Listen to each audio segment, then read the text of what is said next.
പരിശുദ്ധാത്മാവേ എന്നിൽ വന്നു നിറയണമേ. പരിശുദ്ധാത്മാവേ കൃപ ചൊരിയണമേ.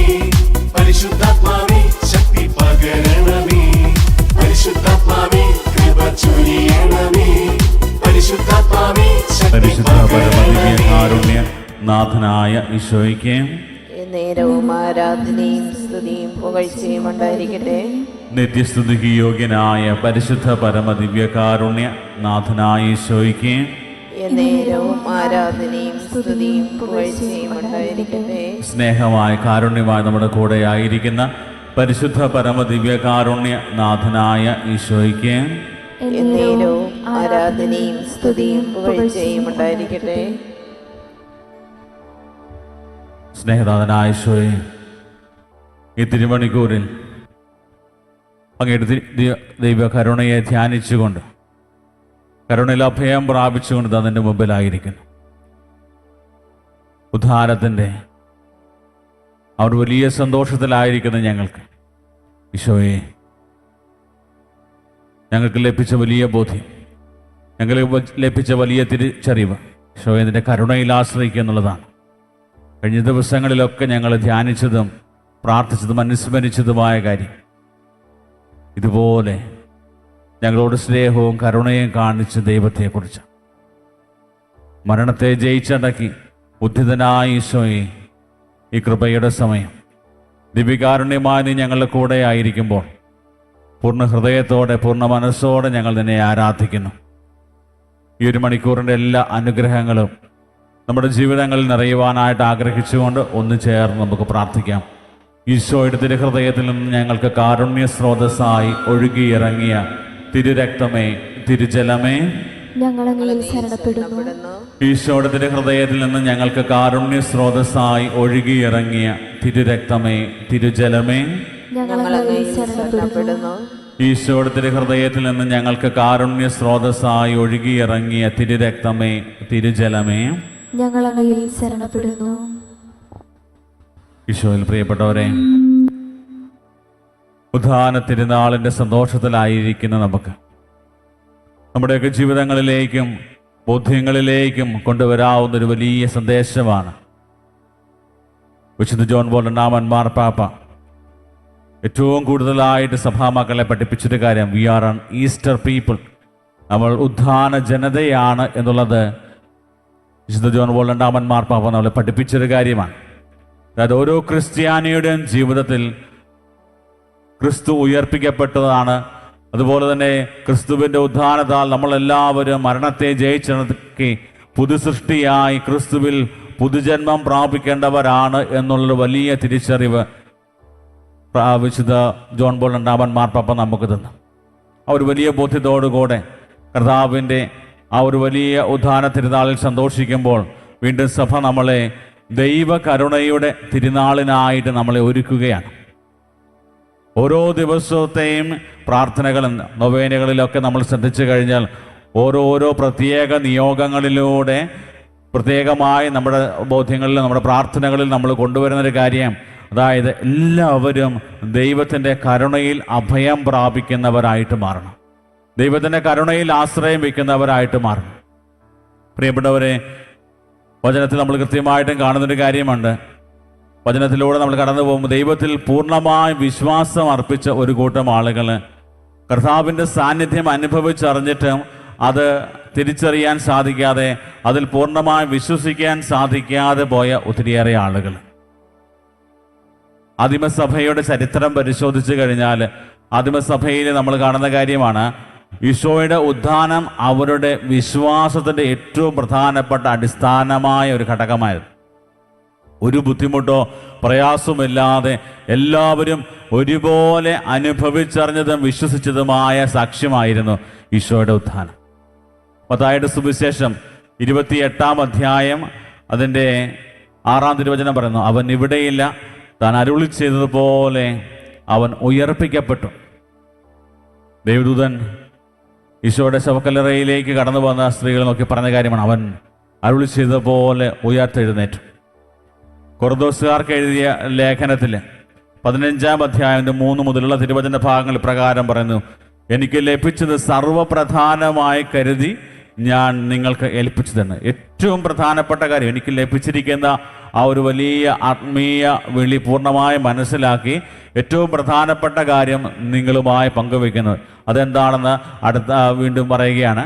വിശുദ്ധ ലിഖിതങ്ങളിൽ പറഞ്ഞിട്ടുള്ളതുപോലെ ക്രിസ്തു നമ്മുടെ പാപങ്ങൾക്ക് വേണ്ടി മരിക്കുകയും സംസ്കരിക്കപ്പെടുകയും എഴുതപ്പെട്ടിരിക്കുന്നത് പോലെ 3-ാം നാൾ ഉയർപ്പിക്കുകയും ചെയ്തു.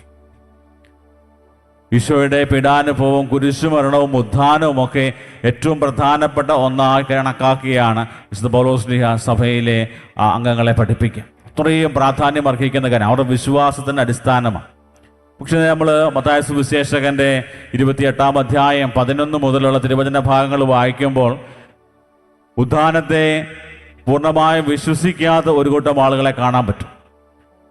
അവർ പറയുന്ന കാര്യം ഇത് കെട്ടിച്ചമച്ച കഥയാണ്, എല്ലാവരും ഉറങ്ങിയ സമയത്ത് ഈശോയുടെ ശിഷ്യന്മാർ വന്ന് ഈശോയെ എടുത്തുകൊണ്ട് പോയി എന്നുള്ളൊരു ഒരു കെട്ടുകഥ അവരുടെ ഇടയിൽ പണം കൊടുത്തവർ ഇറക്കി എന്നുള്ളത് വചനം പറയുന്ന കാര്യമാണ്. നമുക്കറിയാം അവർ പണം വാങ്ങി നിർദ്ദേശമനുസരിച്ച് പ്രവർത്തിച്ചു. ഇത് ഇന്നും യഹൂദരുടെ ഇടയിൽ പ്രചാരത്തിലിരിക്കുന്നു. അതായത് ക്രിസ്തുവിൻ്റെ ഉത്ഥാനം വിശ്വസിക്കാൻ മടി കാണിച്ച് സത്യമാണെന്ന് അറിഞ്ഞിട്ടും സത്യത്തെ മൂടിവെക്കാനായിട്ട് പരിശ്രമിച്ചൊരു കൂട്ടം ആളുകളെയും കാണാൻ പറ്റും. പ്രിയപ്പെട്ടവരെ, ദൈവകരുണയുടെ തിരുനാളിനായിട്ട് നമ്മൾ ഒരുങ്ങുന്ന സമയമാണ്.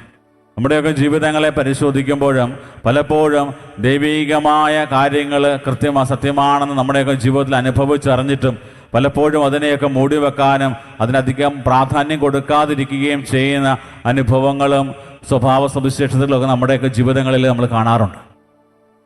പ്രാർത്ഥിക്കുന്ന കാര്യത്തിൽ വരുമ്പം ദൈവത്തോടുള്ള ബന്ധത്തിൽ ആഴപ്പെട്ട് ജീവിക്കണമെന്നറിയാമായിരുന്നിട്ടും അതിൻ്റെ പ്രാധാന്യം കൊടുക്കാതെ ലോകത്തിൻ്റെ വ്യഗ്രതകളിൽ കൂടുതൽ മുഴുകി ജീവിക്കുന്ന ആളുകളെ കാണാൻ പറ്റും.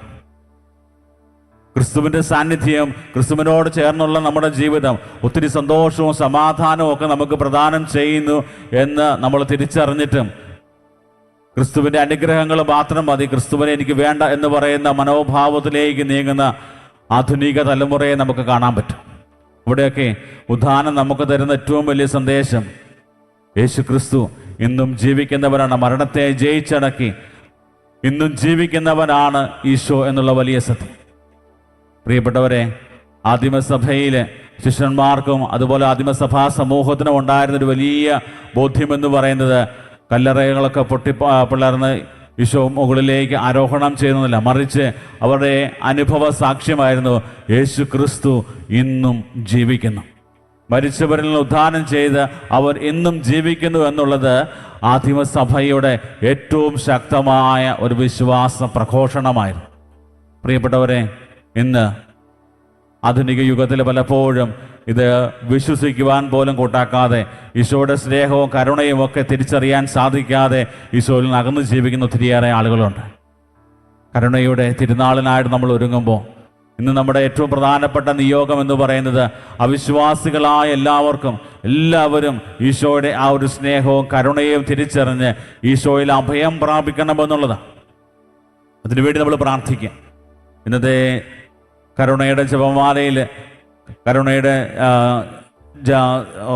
നൊവേനയിലും പ്രത്യേകമായി നമ്മൾ നിയോഗം സമർപ്പിച്ച് പ്രാർത്ഥിക്കുന്നത് ഇത് തന്നെയാണ്.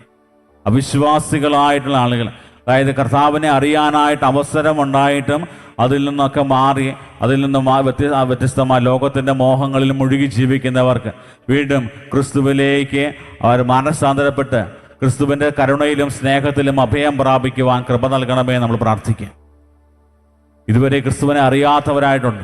ക്രിസ്തുവിൻ്റെ സ്നേഹം എന്താണ്, ക്രിസ്തു നമ്മളോട് കാണിച്ച കാരുണ്യം എന്താണ്, എനിക്ക് വേണ്ടി ക്രിസ്തു എന്താണ് ചെയ്തത് എന്ന് തിരിച്ചറിയാൻ സാധിക്കാതെ പോയ, അത് ഇതുവരെ അറിഞ്ഞിട്ടില്ലാത്തവർക്ക് വേണ്ടിയും അവരുടെ മാനസാന്തരത്തിന് വേണ്ടി നമ്മൾ ഇന്ന് പ്രത്യേകം പ്രാർത്ഥിക്കുകയാണ്.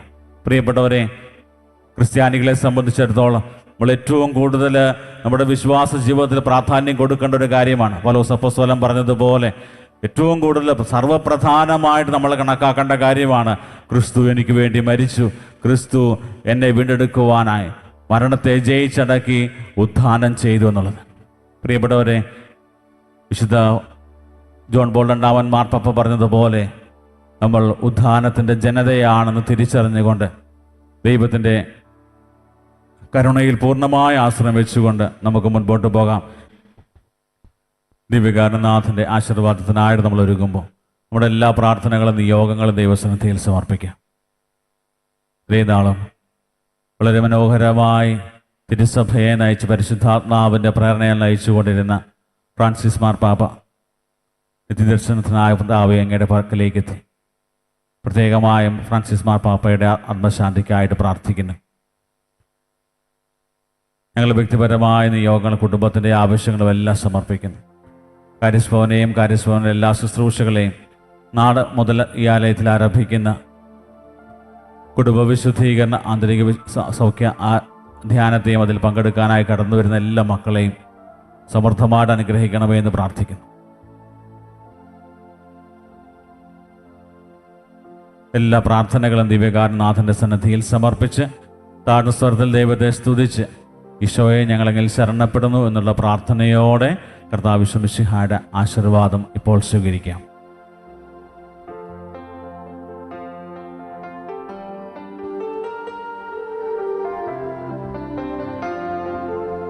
ഈശോയെ അങ്ങയിൽ ശരണം പെടുന്നു, ഈശോയെ അങ്ങയിൽ ശരണപ്പെടുന്നു, ഈശോയെ അങ്ങയിൽ ശരണപ്പെടുന്നു. പരിശുദ്ധ പരമമാ ദിവ്യകാരുണ്യമേ, എന്നുമെന്നും അങ്ങേക്കാരാധന. പരിശുദ്ധ പരമമാ ദിവ്യകാരുണ്യമേ, എന്നുമെന്നും അങ്ങേക്കാരാധന. പരിശുദ്ധ പരമമാ ദിവ്യകാരുണ്യമേ, എന്നുമെന്നും അങ്ങേക്കാരാധന.